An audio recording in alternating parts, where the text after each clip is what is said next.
Alhamdulillahirabbil alamin. Wa bihi nasta'inu ala umuri dunya wal din. Wa sallallahu wa sallama ala sayyidina Muhammadin wa ala alihi wa sahbihi ajma'in. Amma ba'du. Yang kami hormati, kita bersama Pembina TPQ Riyadus Salikin Bapak Kiai Abu Syafi'i Abdullah Tabani. Yang kami hormati para teman-teman, sahabat, para ustadz ustazah di TPQ Riyadus Salikin yang mudah-mudahan kita semua diberi rahmat Allah Subhanahu wa taala. Tentunya tak ada salahnya kita memohon berkah daripada acara malam hari ini, yaitu kita membacakan basmalah bersama-sama untuk mengharap keberkahan dari pertemuan kita malam ini. Bismillahirrahmanirrahim. Bapak Ibu guru semuanya yang hormati, alhamdulillah pada malam hari ini kita diberikan kesempatan, kekuatan lahir dan batin oleh Allah Subhanahu wa taala dalam rangka kita memenuhi undangan dari pengurus TPQ Riyadus Salikin dalam rangka pertama adalah awal dari pembinaan daripada para ustadz ustazah di TPQ Riyadus Salikin. Dan tentu saya mohon maaf kepada Bapak Pembina, belum ada pengurus sebelumnya. Dan juga kami juga mohon maaf kepada Bapak Halimi yang malam ini dijadwal untuk majelis fikih ya. Mohon maaf waktunya memberikan kami waktu atau diperlukannya untuk kami untuk ada kegiatan pada malam hari ini untuk kegiatan pembinaan ustazah TPQ Riyadus Salikin. Tentunya adalah kami terima kasih kepada semuanya yang telah sempat hadir malam ini untuk pertama kali kita membuka pembinaan di lingkungan ustazah di TPQ Riyadus Salikin, dan untuk kedepannya insya Allah akan diagendakan setiap 2 bulan sekali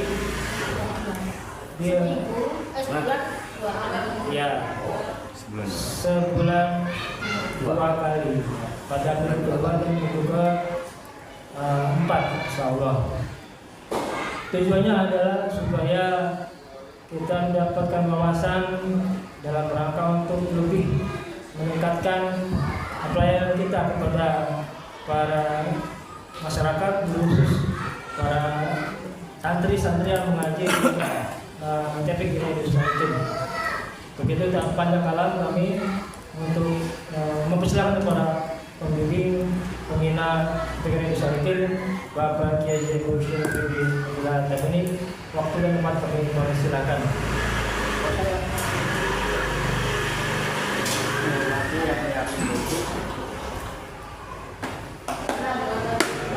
Pakai perut.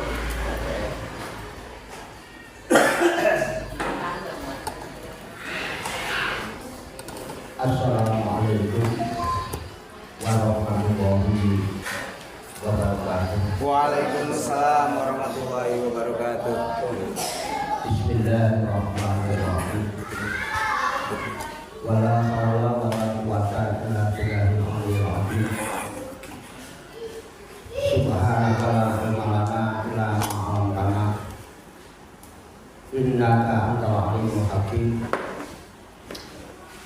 Alhamdulillahirabbil alamin.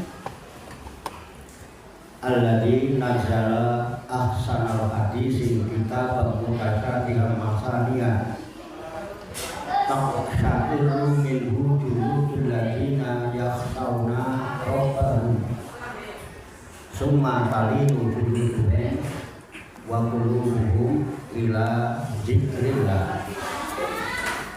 Zalika hudallahi yahdi bihi man yasha wa may yudlilillahu falan tajida lahu waliyan mursyida. Asyhadu an la ilaha illallah wahdahu la syarika lahu wa asyhadu anna sayyidana Muhammadan abduhu wa rasuluh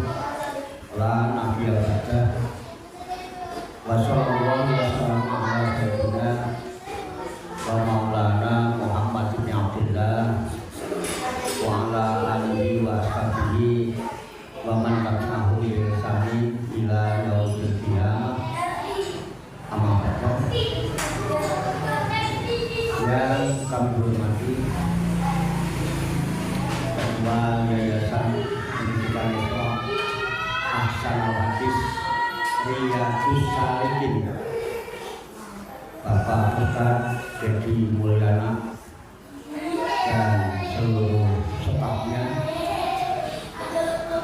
para dewan guru, dewan asatidz, asatidzah yang tidak saya sebutkan satu persatu namanya, karena kalau disebutkan satu persatu namanya absen, ya, kalau satu absen.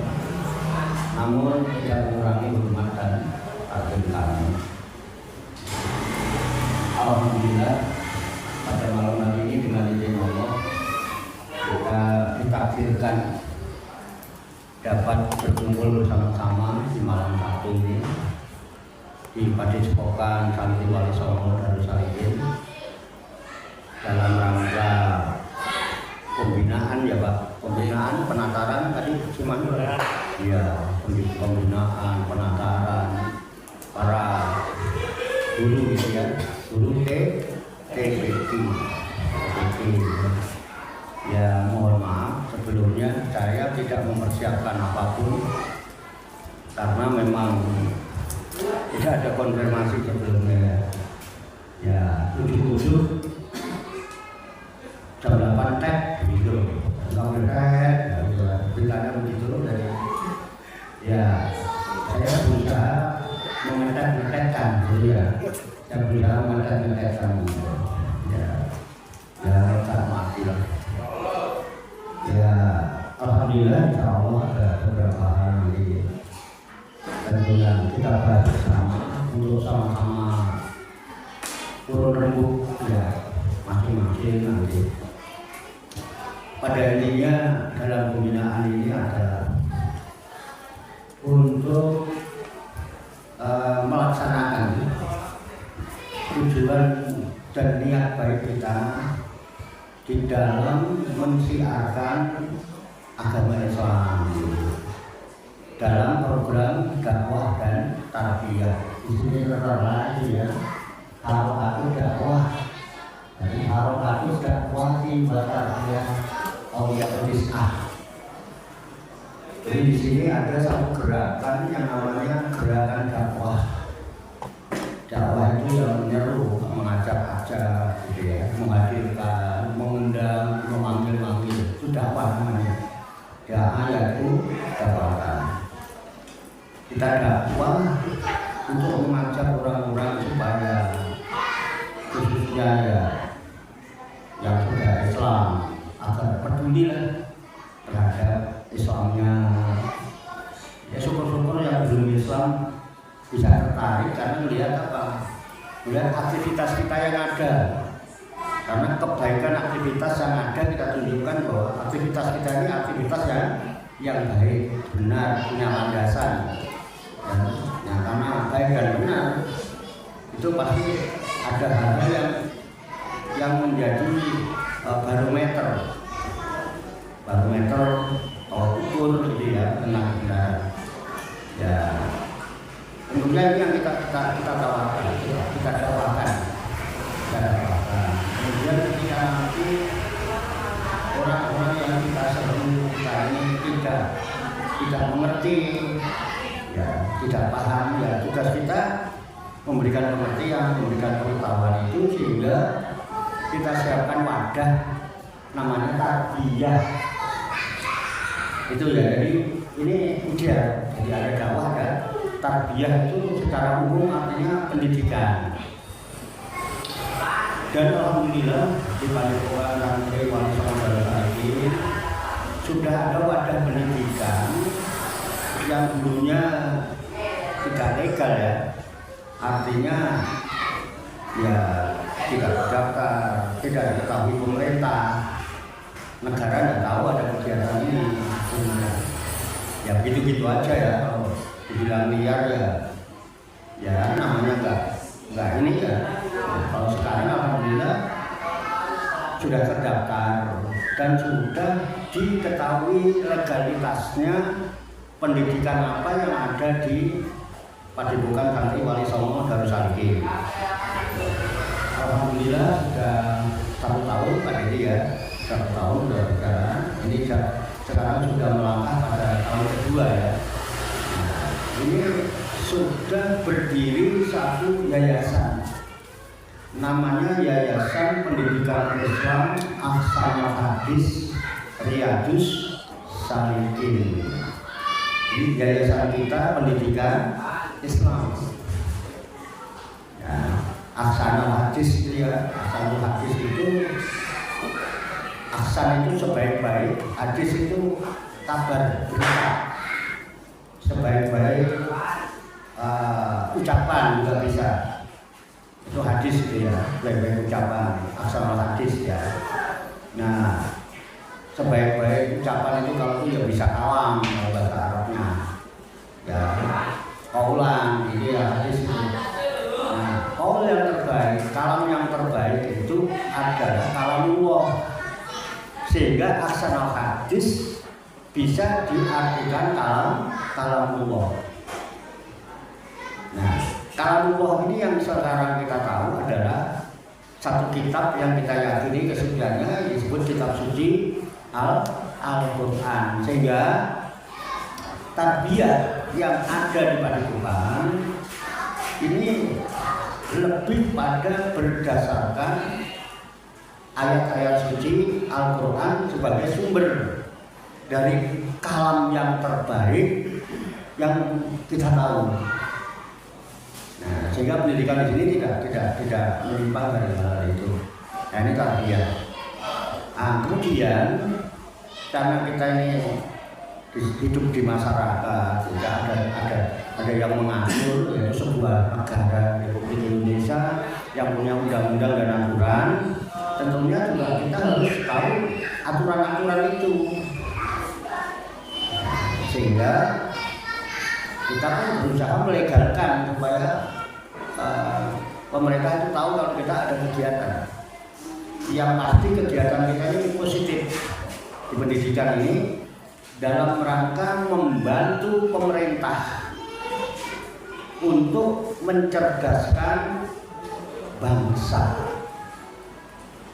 Tentunya produk-produk nanti yang akan keluarkan diharapkan anak-anak didik kita menjadi anak-anak didik yang cerdas, ya, berkualitas, beriman, bertakwa, dan berakhlakul karimah.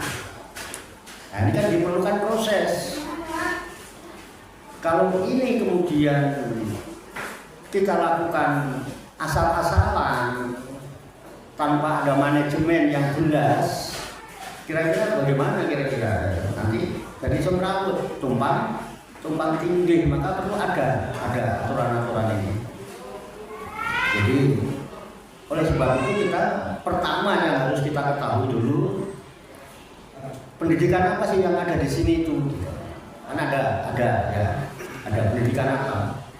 Dulu nggak ada nama. Pokoknya pengajian kampung kan begitu. Karena pengajian itu macam-macam gitu. Dulu yang ada pengajian di langgar, pengajian di masjid. Ini yang lembaga ini yang non formal. Saya dulu ngaji ya, kadang paling suruh datang ke Mbah Mudin, datang ke Ustadz gitu ya. Kalau ngaji ke masjid gitu, kalau ada pengajian di masjid, musola gitu. Nah, kalau yang formal jelas. Kalau yang formal itu, kalau yang urusan dengan keagamaan itu mesti labelnya madrasah. Madrasah itu mesti lembaga pendidikan keagamaan Islam. Lembaga pendidikan Islam itu mesti namanya madrasah. Kalau umum sekolah. Itu ya. Nah, yang formal ini ada yang negeri, ada yang swasta.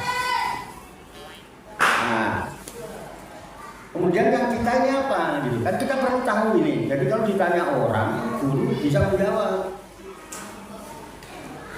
Ada pendidikan apa Bu di Padepokan? Gitu. Di Yayasan Pendidikan Islam Ahsanul Hadis Riyadus Shalihin ini ada pendidikan apa? Ada madrasah apa? Ada. Kan kita harus tahu. Kalau yang negeri itu kan yang formal kan ada madrasah ibtidaiyah, itu setara dengan sekolah dasar. Kemudian ada madrasah sanawiyah, ya, itu setingkat SLTP. Kemudian madrasah aliyah itu setingkat SMA. Ya baru nanti kuliah, gitu ya.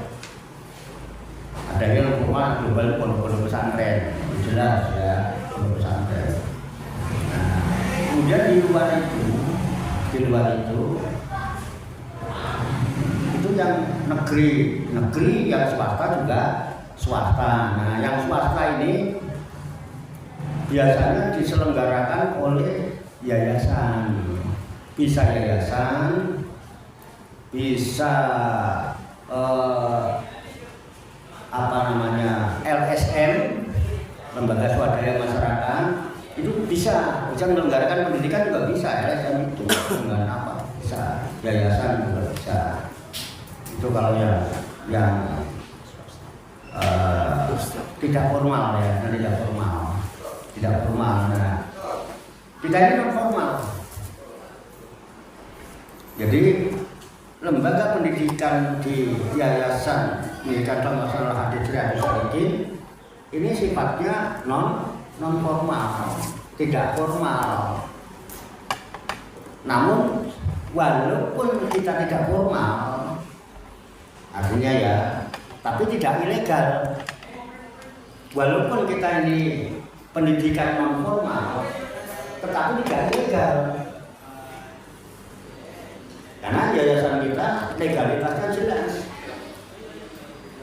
Pendiriannya kita pakai akta notaris, kemudian kita daftarkan, ya, artinya untuk disahkan oleh pemerintah melalui Kemenkumham, Kementerian Hukum. Kita terdaftar, bukan tidak terdaftar, resmi, kemudian instansi manapun tahu lembaga kita.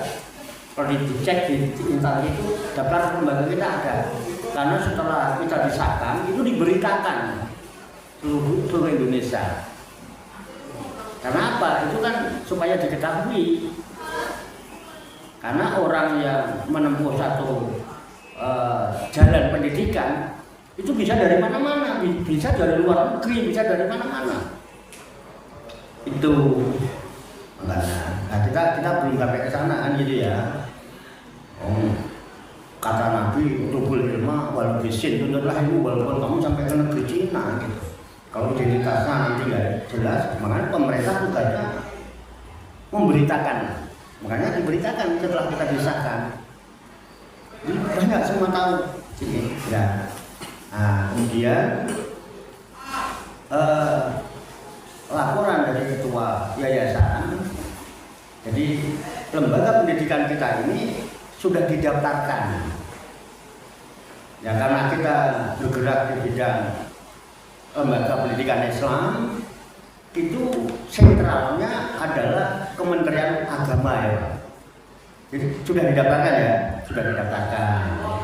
Di Kementerian Agama, pendidikan non formal itu yang setingkat kita ini adanya TPQ. Jadi lembaga pendidikan yang ada di sini TPQ. Jadi bukan TPA ya Bu ya. TPQ ini penyelenggaranya dari Kementerian Agama. Kalau TKA TPA itu remaja masjid. Saya dulu termasuk pengurus. Namanya BKPRMI, Badan Komunikasi ya, Pemuda Remaja Masjid Indonesia. Itu kantornya ada di Masjid Istiqlal. Dulu pencetusnya adalah Kiai Haji As'ad Umam dari Jogja, dan beliau adalah mu'alif, penyusun buku Iqra 1 sampai 6 plus tajwidnya, itu beliau penyusunnya. Itu diterbitkannya itu sehingga ada sistem kegiatan belajar mengajar membaca Al-Quran dengan metode Iqra. Ini guru harus tahu.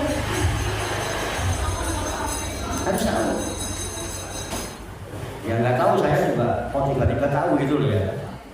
Nggak tahu juga, saya kadang-kadang bingung juga.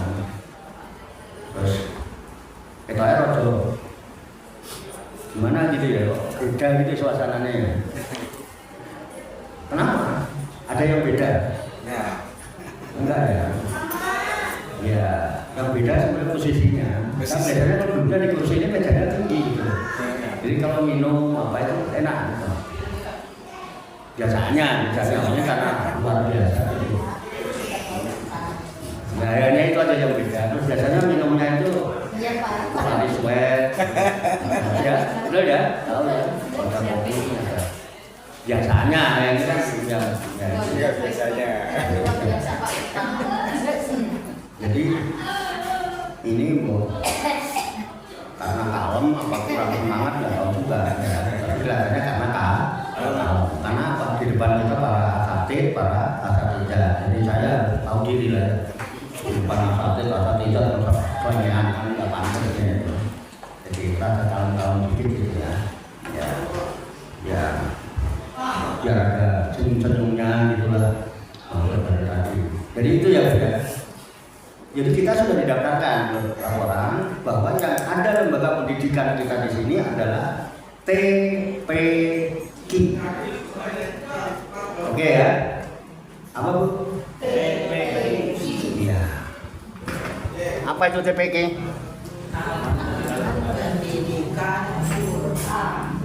Apa? TPQ itu apa? Pendidikan Quran katanya.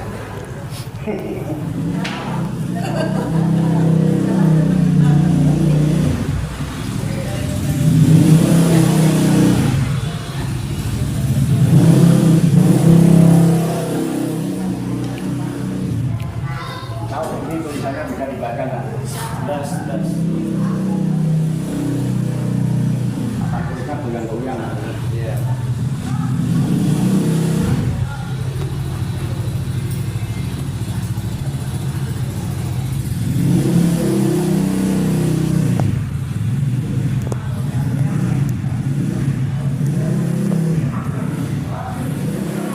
Jadi tak tandai 2.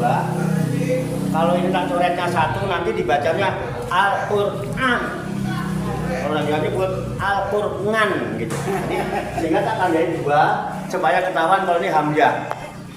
Jadi Taman Pendidikan Al-Qur'an. Ini lembaga kita sekarang. Dulu kita nggak ada TPQ kan. Nggak mau karena kita didaftar, kita ikutin aturan. Nah, TPQ ini itu harus ada pengelolanya untuk bisa disahkan sebagai TPQ. Bukan begitu Pak Dedi? Pengelola TPQ ini siapa? Ormas, LSM, apa yayasan?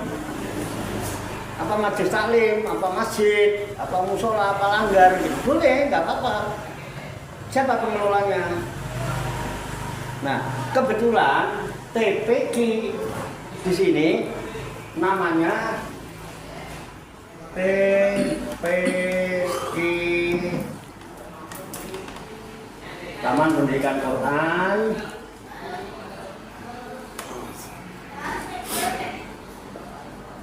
Riyadus Salikin. Nah, nggak ada kakak itu 2, tapi 1 aja nggak apa-apa. Oke ya. TPQ ini Taman Pendidikan Al-Quran Riyadus Salikin. Oke. Taman Pendidikan Al-Quran Riyadus Salikin, ya. Ini pengelolanya siapa? Penyelenggaranya siapa? TPA sama TKA, TPA itu harus ada penyelenggara, ada pengelola,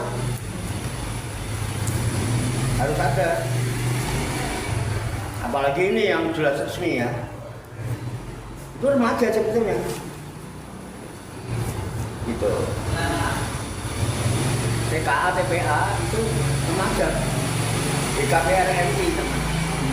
Istiqlal itu udah seluruh Indonesia yang menasional ada. Nah, kalau TPG ini jelas ya penyelenggaranya kementerian. Nah, di sini yang pengelola sini adalah yayasan.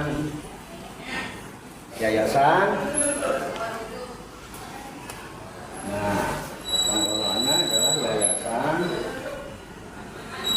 pendidikan Islam. Jelas kita.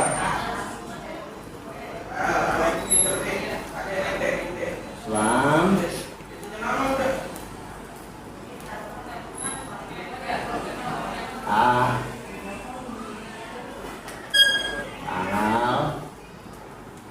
Hadis. Tuh namanya Riyadus Shalihin. Oke ya.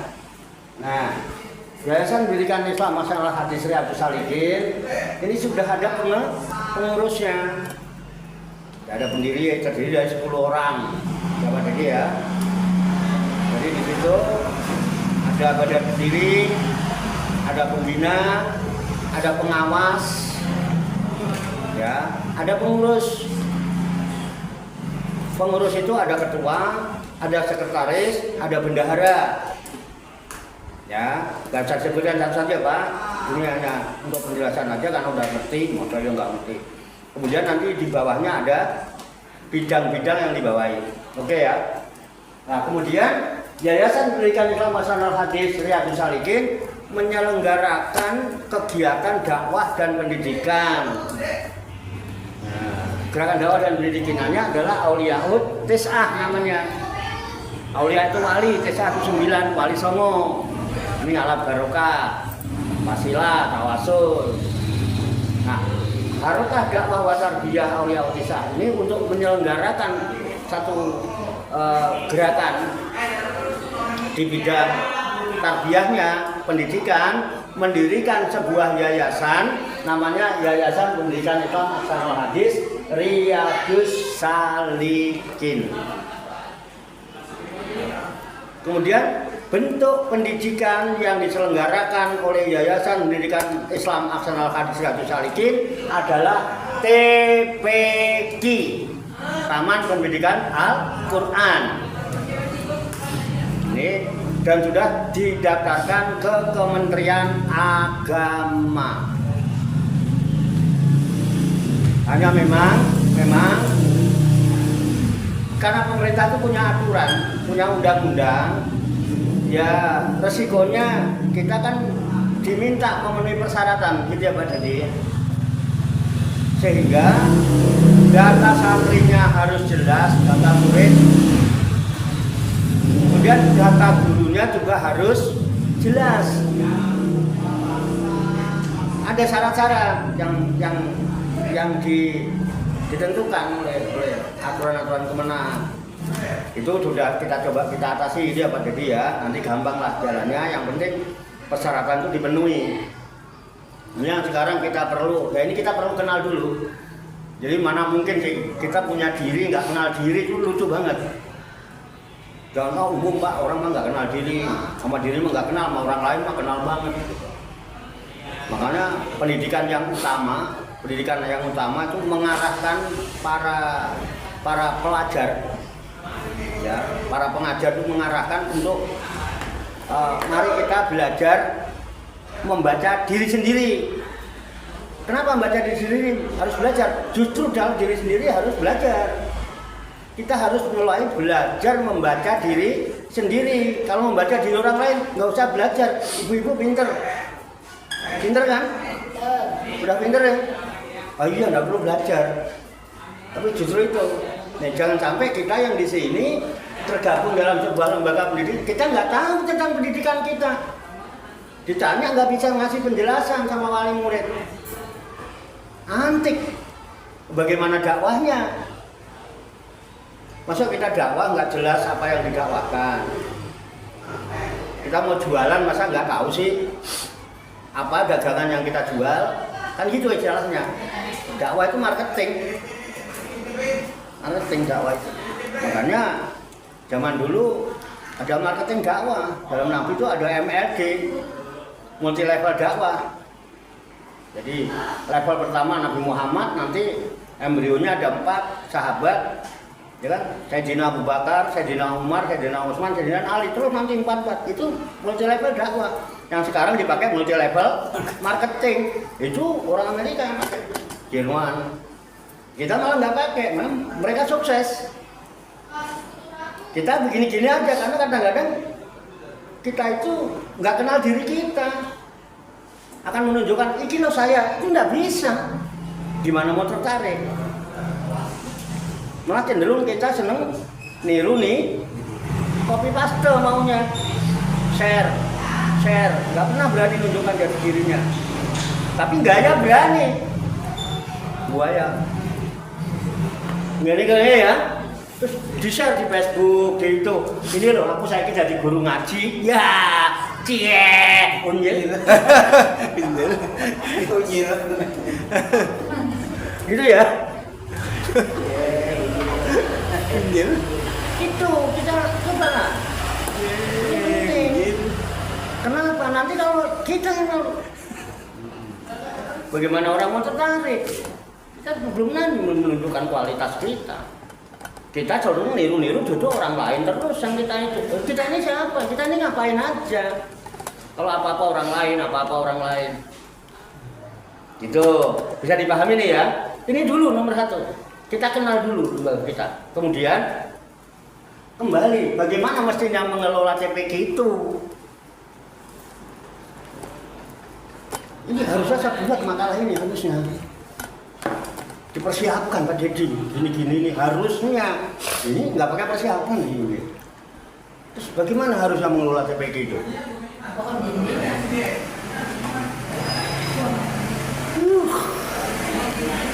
Ini nggak bisa, ya.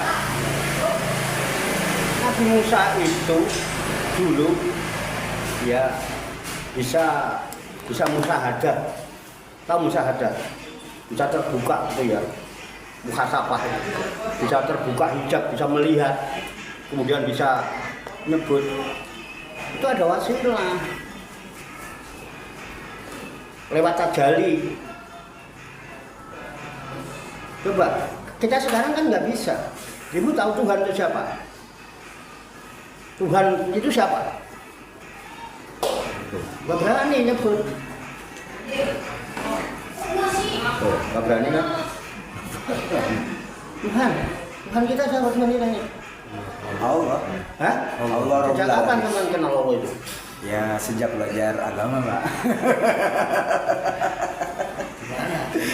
Seandainya nggak ada yang ngajarin, Nah, iya. Jangan nggak bertuhan.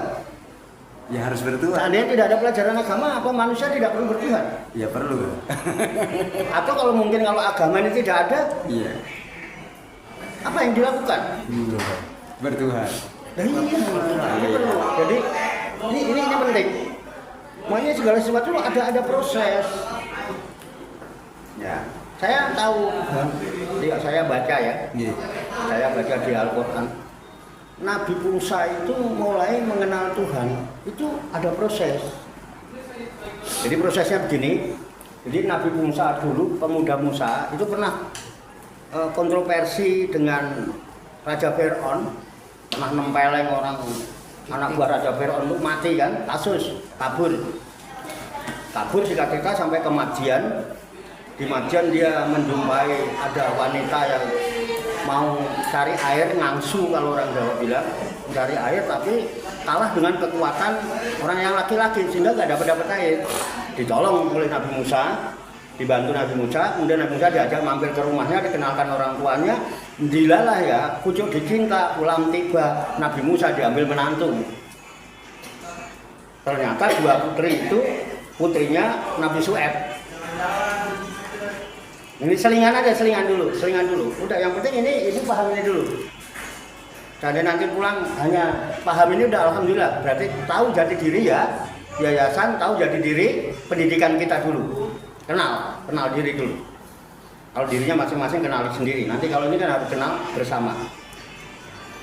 Jadi begitu jadi menantunya Nabi Suhaib, tenang dia, aman, dapat suaka cara politik ya. Siapa mengejar-ngejar. Nah, tetapi secara moral, tanggung jawab moral, ya Nabi Musa sebagai satu bangsa Bani Israel. Nabi Musa itu Bani Israel, ya. Dia orang Bani Israel. Punya umat juga Bani Israel yang pada waktu itu kondisinya ditindas oleh kekuasaan Firaun. Jadi pekerja paksa gitu di Mesir. Ingatlah, ingin membebaskan, ingin membela. Ya, dia ajak istrinya jalan. Di tengah jalan, Nabi Musa melihat api. Jalan sama istrinya gitu. Oh, mesra, romantis lah. Kalau jalan itu, namanya maitri ya kan. Kan kalau kondangan sama suami, pegang dulu tangan. Itu kalau Rasul nyobain yang baik-baik lah. Jangan berangkat kondangan, berangkat belanja, ambil berenang juga lucu itu. Jalan. Jadi romantis, mesra, penuh kasih sayang gitu ya. Seneng kan gitu ya Bunda? Seneng nggak kira-kira gitu? Suka gitu apa tidak? Ini perempuannya kemana, lakinya di mana? Di tengah jalan Nabi Musa melihat api. Dia bilang, Yayang, nggak bangga kita. Sampai aku lagi melihat api. Kamu diam di sini ya. Kamu diam aja di sini. Aku akan mendatangi api itu. Barangkali aku bisa mengambil manfaat api itu untukmu. Untuk penghangat, untuk apa? Atau barangkali aku bisa mendapat petunjuk dari api itu. Betul didatangi sama Musa, istrinya ditinggal. Datang ke api itu. Tiba-tiba sampai di tempat api, ada suara dari api.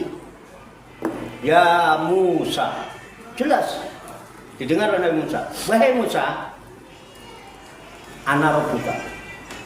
Aku ini Tuhanmu. Oleh sebab itu, lepaslah terumpahmu, karena engkau sedang berada di lembah suci namanya Muqaddasi. Wow. Keren. Di mana Muqaddasi itu? Tur Sin.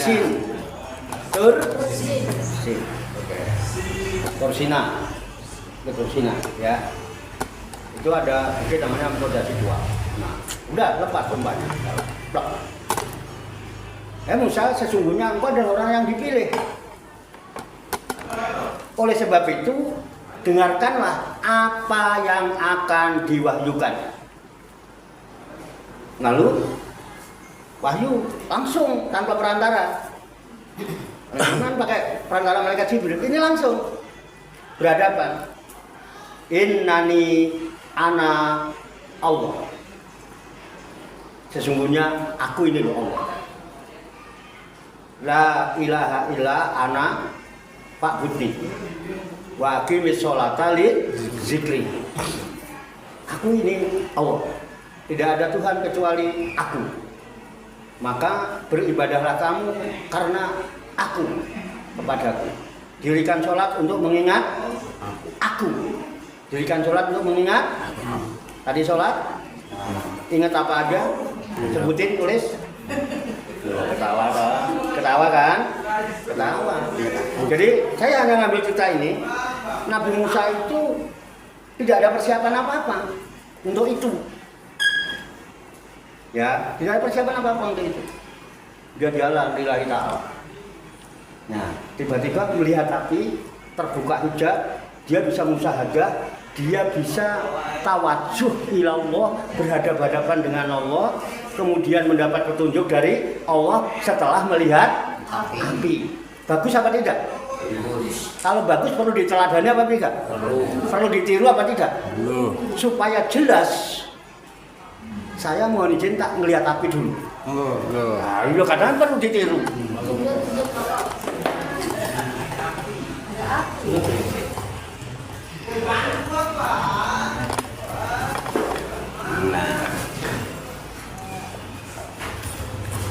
Santai, bapak-bapak biar nggak tegang merokok. Ya, saya mau nyalain api buat apa? Ya kalau daripada itu ya biar terbuka. Jadi daripada api nggak ada manfaatnya kan yang gini jadi ada gitu loh. Kalau cuma gini tak loh, apa ini boros ini ya kan? Nah, supaya ini manfaat, Anda bisa mengambil manfaat. Ayo tak pakai itu.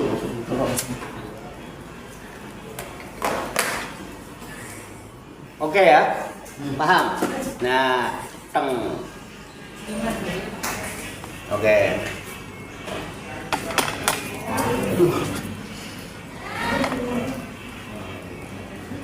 Oke. TPG ada pengelola. Pengelolanya adalah Yayasan Pendidikan Islam Ahsanul Hadis. Sekarang saya tanya, ya, TPG ini ada sistem yang sistem pengelola. Di antaranya di sini ada kepala TPG. Saya tanya ibu-ibu ini, Ustaz, kepala TPG kita siapa? Kepala TPG Riyadhus Shalihin siapa? Dedi.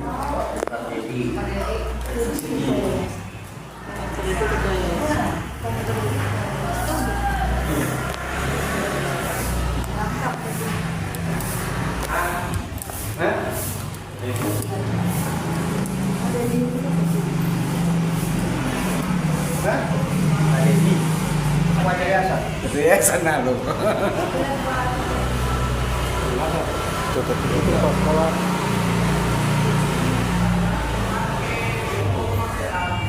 Halo. Bu Astri gitu ya. Ini diperlukan apa tidak? Perlu Pak. Diminta nggak persyaratan ini oleh kementerian? Diminta. Ini sistem.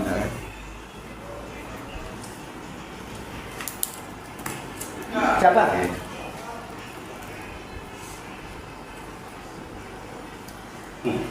Cawarto. Cawarto udah tua mas. Ya nggak tahu, bisa nggak tahu Pak. Sekarang pegawai negeri 56 itu udah pensiun. Belum kalau pensiun dini, saya udah mau 70 masih disuruh jadi kepala TPG. Terus kerjanya seminggu full. Iya. Malam Senin saya ngajar tafsir oleh Idris. Tafsir lagi. Malam Selasa ada semaan. Semaan. Ya. Malam Rebu itu ada kegiatan Harokah Saidiyah. Harokah Saidiyah. Ya, saya lagi menyelenggarakan bedah buku. Bedah buku. Ya, Profesor Ahmad Fadli, bedah buku. Silahkan kalau mau ikut datang. 8 red. Kemudian malam Kamis itu ada kegiatan LDK. Pelatihan dasar kepemimpinan. Malam Jumat jelas tawaduan, nanti kalau saya nggak ada halangan kan dapat itu. Untuk beberapa waktu ini kan memang tadi ada kendala ya, ada apa namanya maintenance yang perlu diperbaiki ya, dan diperbaiki belum normal. Tapi kalau buat Dewan jelas ada manakib ya. Udah sekarang mah. Malam Sabtu Sekarang di luar. malam Minggu saya masih ada kuliah Sabtu. Masih tega kah Anda mau? Iya. Kalau kemarin belum ya? Tega kah? Kalau sekarang udah. Hah? Tegang. Enggak, Udah, ya? perlu apa tidak Pak Dedi? Saya enggak tahu ya, karena yang mondar mandir itu Kementerian Agama Pak Dedi. Perlu. Hah? Perlu. Ini dia. Iya. Kenapa belum?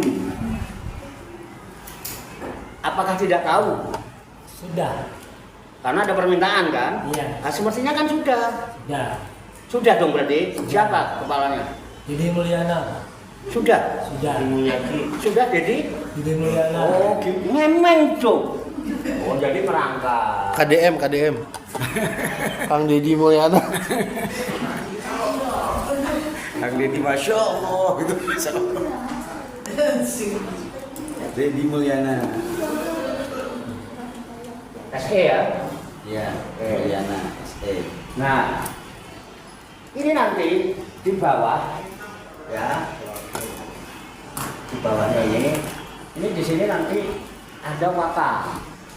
Wakabit.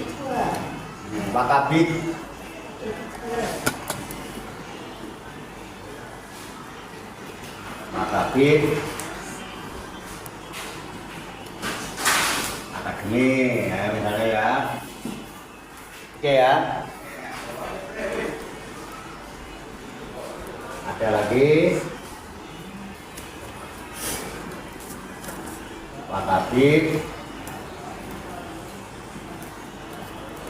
Kesantrian.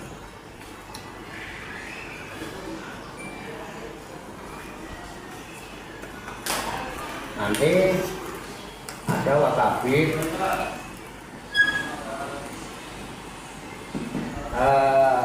sarpras.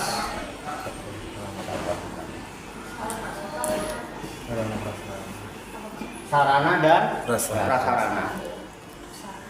Bidang akademi ini kan ya pendidikan, kan harus ada guru-guru, ya kan harus ada ya di bidang yang ada yang mewakili ini bidang ini supaya ini fokus. Ya kalau ini nggak diperlukan ya nggak apa-apa, ya nggak apa-apa karena ini sudah ada kepala TPG sekaligus ketua yayasan ya, gitu ya. Jadi tapi kesantrian. Nah, untuk urusan kepala TPG dengan urusan kesantrian ini ya, kepala TPG bisa bersinergi dengan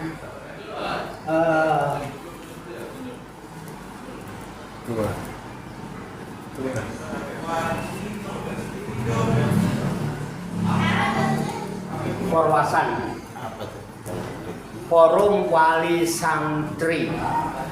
Kalau komite itu formal biasanya SD. Forwasan, Forum Wali Santri.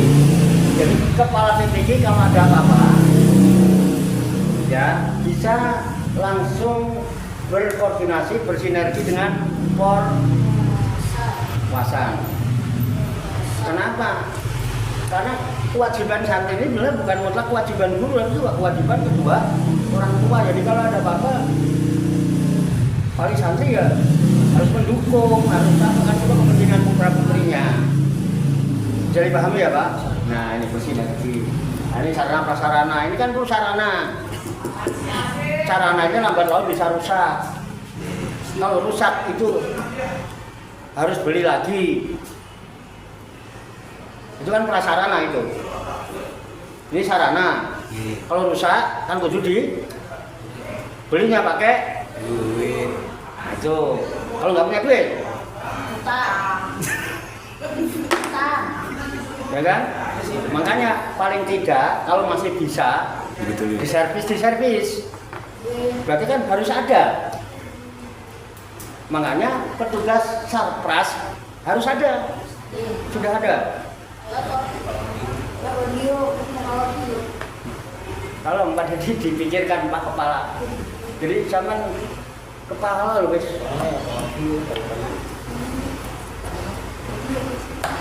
Bisa dipahami ya? Sarana prasarana itu ya. Kemudian ini udah. Kalau dari sini nanti ini dibantu. Ini bisa saja dari sini nanti nanti di sini dibantu oleh sekretaris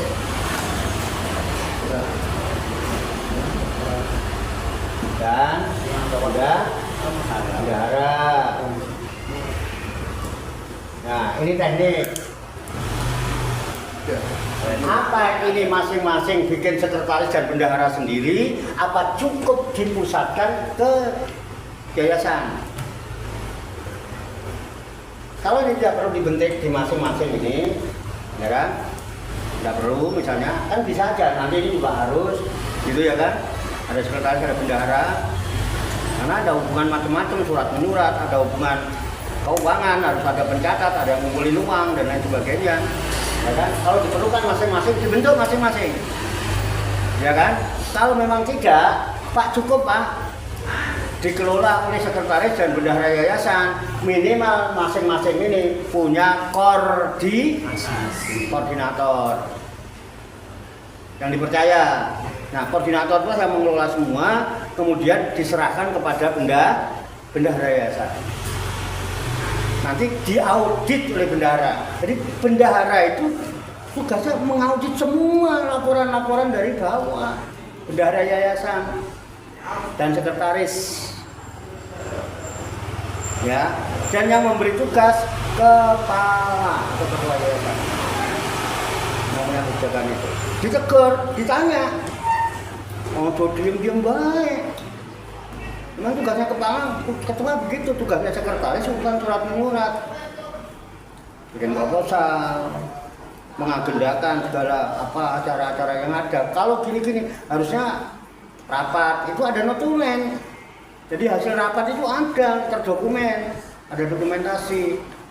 Bendahara di samping tugasnya ngumpulin duit, juga menyalurkan duit, tapi juga harus pintar nyari duit. Jangan diam-diam baik. Kan amanat itu. Parah. Tunggu. Bagaimana caranya kalau bendahara ada inspirasi, kemudian ada Pak, kita harus mencari ini, dari sini Pak harus begini, berarti harus bikin apa? Pak harus dibuatkan sebuah proposal. Nah, dikonsep oleh sekretaris, ketua yang membimbing, memberikan petunjuk, sekretaris bikin. Kalau yang bendahara punya ide seperti itu, Pak saya punya ide Pak, kemudian saya punya link di sini, gini Pak, insya Allah bisa diharapkan. Itu kan ya itu. Ya kan? Sebetulnya ke instansi lain kita punya saudara lagi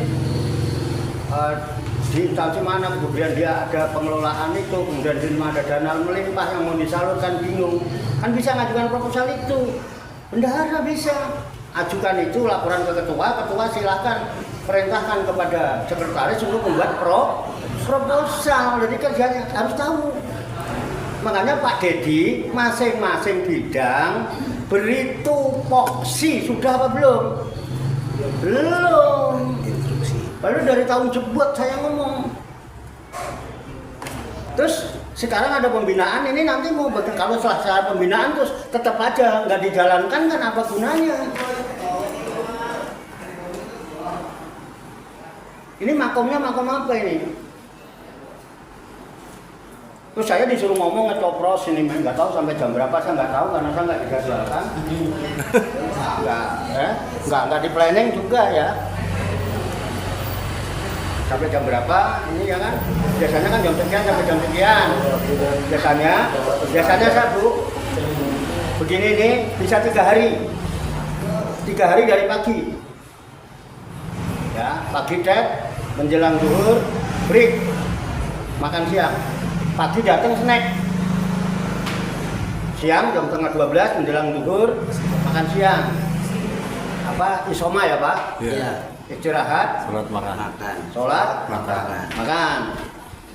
Nah, nanti selesai jam 1 mulai lagi. Menjelang asar berhenti ngopi. Nah, nanti penutup sampai menjelang maghrib pulang. Yang pulang-pulang yang nginep-nginep, Pak saya mau nginep maghribnya, monggo nggak apa-apa. Boleh. 3 hari. Besok lagi.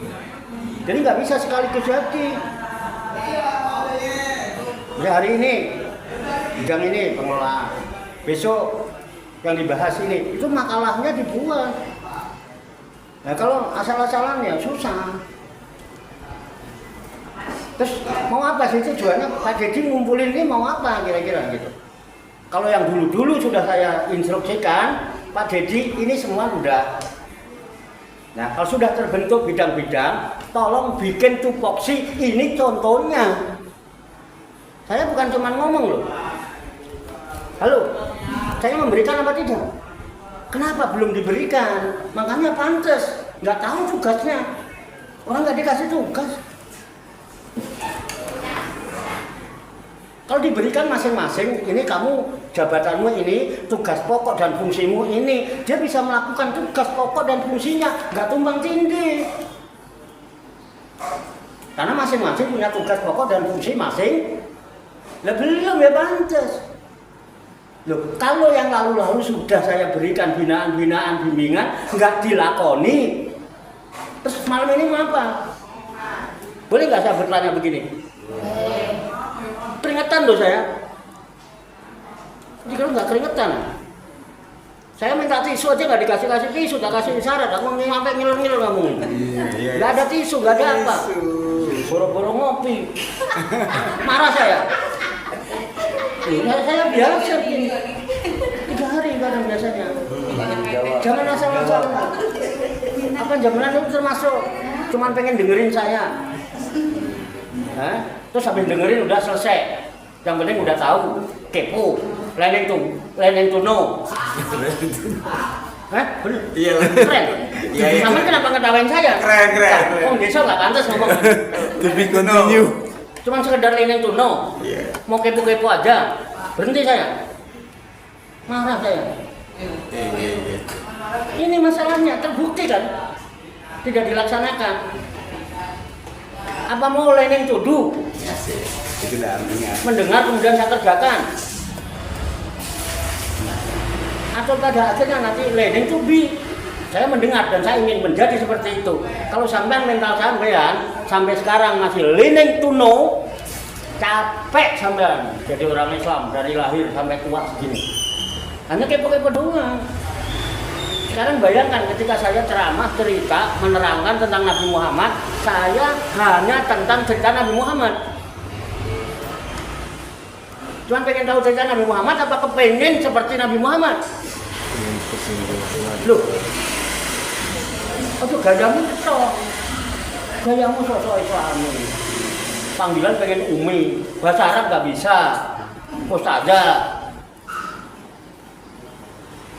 Mau apa?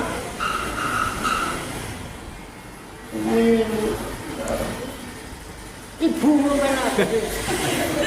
Kalau ibu itu enak, ibu itu nanti anak-anaknya minumnya mesti ASI, sehat-sehat. Lah kalau umi Unyil. Cie. ibu jangan umi. Penataran umi ya gunung.